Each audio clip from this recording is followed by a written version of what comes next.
The Red Arrows are often an inspiring sight over the summer in the skies of Britain, and while thrilling the crowds here, they also put on shows all over the world.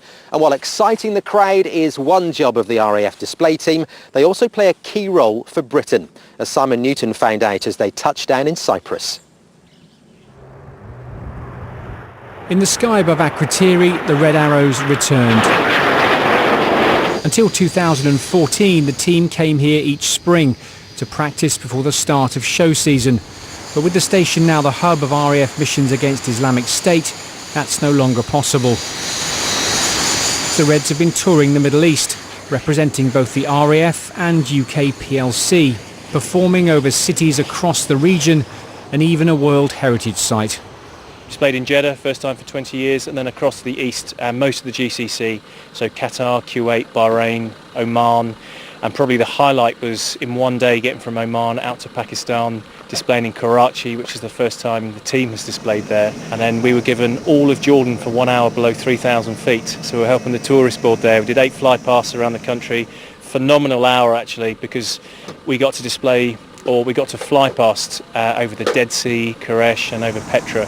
I had to lead 10 aircraft 400 miles an hour into a 3,000 foot valley safely within 8 feet of each other's wingtip, and we had just that one moment to capture the image, which Red 10 did. I'm sure that's an image that will go around the world for the next year or so. In the past year, the Red Arrows have displayed in 26 countries. This defence engagement, as it's called, also benefits UK industry. It's estimated their visit to China generated £8 billion worth of business. Selection for the team is tough, with only the best RAF pilots able to don the famous red flying suit. Well, to join the team you need 1,500 fast jet hours. When we join the team you do 6 months of very, very intense training, 5 days a week, flying 3 times a day.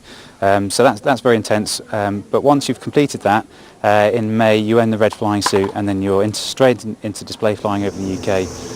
So we enjoyed that summer this year, and the tour, as I say, marks the end of my first year in the team. And for you as pilots, as individuals, for your families as well, to put the red suit on, I mean, I imagine if you wanted to be a pilot since you were a little boy, that's quite a moment. Definitely. I think 2 sort of hairs on standing from the back of your neck moments would be flying over Buckingham Palace in a Red Arrow, flying the flag over Buckingham Palace. That was fantastic. But also over my home air show at Eastbourne with friends and family on the beach, watching that every year, and getting the opportunity to display over that display site in a Red Arrow was a very proud moment. Vital to the Red Arrow's success are the team's ground crew, known to all as the Circus. Engineer Alicia Mason joined at Christmas, and as Circus 1 gets to sit in the back seat of the lead aircraft as they transit between displays.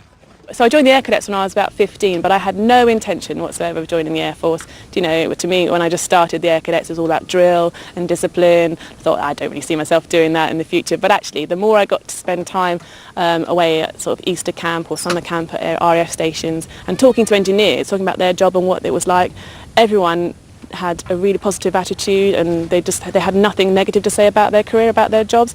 And I thought, well, I want a piece of that. You know, I like massive physics, so what can I do with that as a career that's going to be exciting and fun and something different? And here I am, so almost 20 years later, actually living the dream. Red Arrows runway 10 cleared for takeoff, surface wind 1908 knots, both cables de-rigged and barrier up light. Cleared for takeoff, Red Arrows. After an overnight stay, it was time for the Red Arrows to depart. 5,000 feet above Akrotiri, this was the view from an 84 Squadron helicopter as the Reds departed out to sea, turned and crossed the peninsula in their signature Diamond 9 formation and on to Athens. Despite the financial pressures on military spending, Defence Secretary Michael Fallon confirmed last year that the Red Arrows' future was secure. Their ambassadorial value to the UK far outstripping their cost, touring the world, flying the flag for Britain and the RAF.